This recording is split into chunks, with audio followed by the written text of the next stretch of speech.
nous allons voir dans cette vidéo comment créer le projet de convertisseur $-euro, euro-dollar.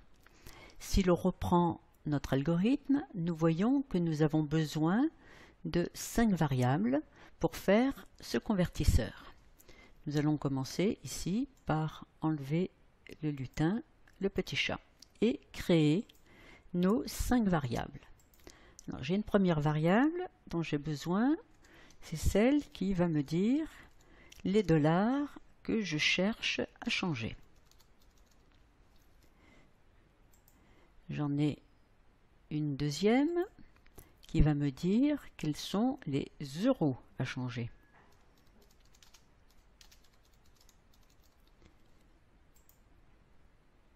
La troisième, c'est celle qui va me donner les euros obtenus après le change de mes dollars.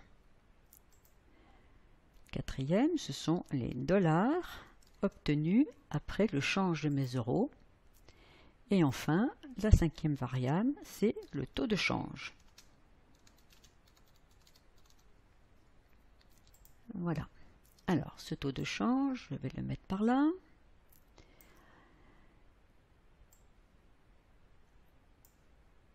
Je déplace un petit peu mes variables.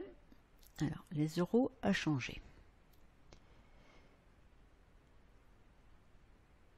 Les euros à changer, je les transforme en potentiomètre, c'est-à-dire que la valeur des euros à changer sera obtenue par ce petit curseur qui va varier entre 1 et 100. Voilà, donc je vais pouvoir changer entre 1 et 100 dollars. Ouais, et 100 euros, pardon. De la même façon, ici, je transforme ma variable en potentiomètre et puis donc je vais définir les bornes entre 1 et 100. Donc je pourrais calculer le change entre 1 et 100 dollars.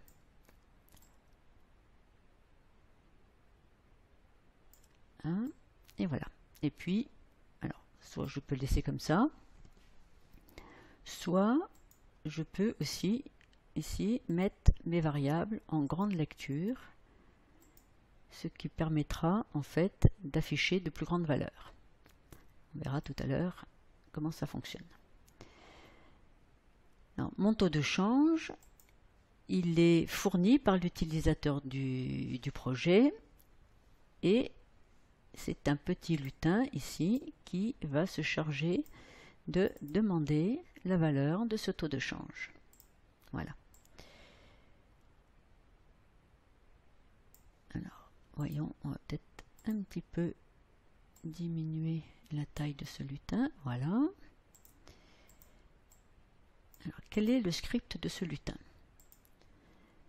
Donc, lorsque l'on va cliquer sur le lutin, celui-ci va nous demander le taux de change. Taux de change, euro vers dollar, et il se met en attente. Lorsque l'utilisateur aura fourni la réponse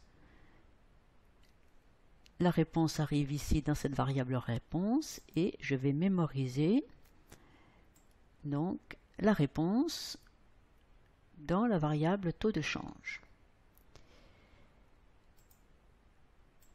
Voilà, le travail de mon personnage ici est terminé, jusqu'à ce que de nouveau je clique dessus. Maintenant, il faut que je provoque donc la transformation euro vers dollar en fonction du taux de change. Je vais donc créer un lutin. Donc, je vais aller chercher le costume ici. Alors, on va supprimer ce costume. Et ce lutin, je vais l'appeler dollar vers euro.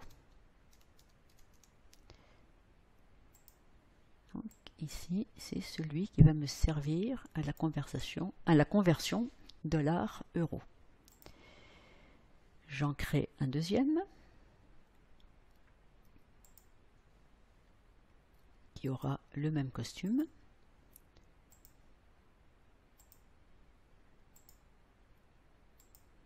Et celui-ci, je l'appelle euro vers $.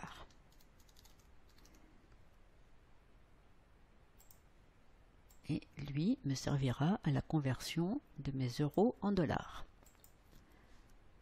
Alors, prenons le script de $ vers euro.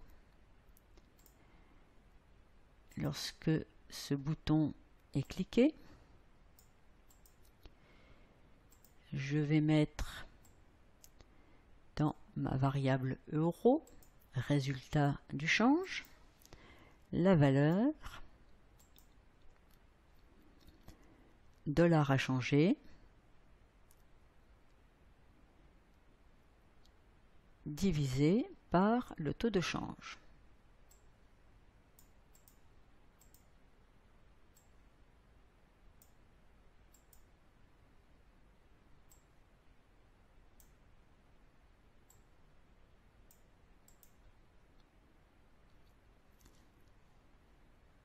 Essayons. Donc, ici, je vais rentrer un taux de change de 2. Mon taux de change est bien rentré ici. Lorsque je vais changer, donc pour $1, j'aurai 0,5 €.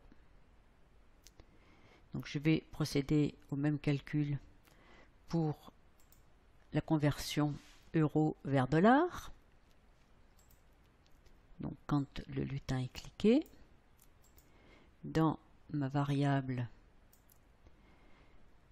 $, je vais mettre le résultat de l'opération, les euros à changer,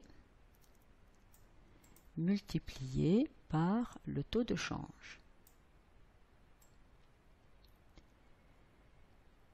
Alors, vérifions. Si je veux changer 1 € avec un taux de change de 2, je dois obtenir 2 $. Voilà, le projet est quasi terminé. Nous allons fignoler un petit peu, c'est-à-dire ici indiquer qu'il s'agit des euros et ici des dollars. Donc je peux créer deux lutins. Non, la seule fonctionnalité étant de fournir un texte. Donc là, je vais mettre euro. Et puis, on va le mettre en bleu. Voilà. Et je vais indiquer ici que ce que j'ai converti, ce sont des dollars en euros.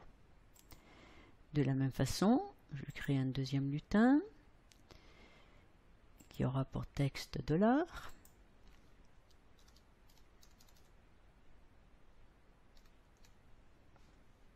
Voilà. Et je vais placer mon lutin ici. Voilà, je peux ensuite rajouter sur le fond de ma scène le texte convertisseur.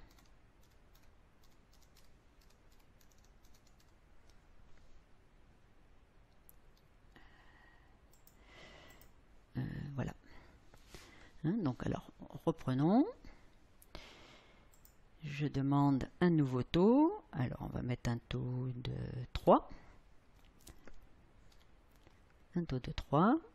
Si j'ai 10 € à changer, je devrais avoir normalement 30 $. Si maintenant j'ai 90 $ à changer, je devrais avoir 30 €. Voilà, donc ce projet est terminé. Vous avez pu voir comment créer des variables sous forme de curseur. Vous avez pu voir comment importer des costumes pour des lutins et voir également comment déclencher un événement en cliquant sur un lutin.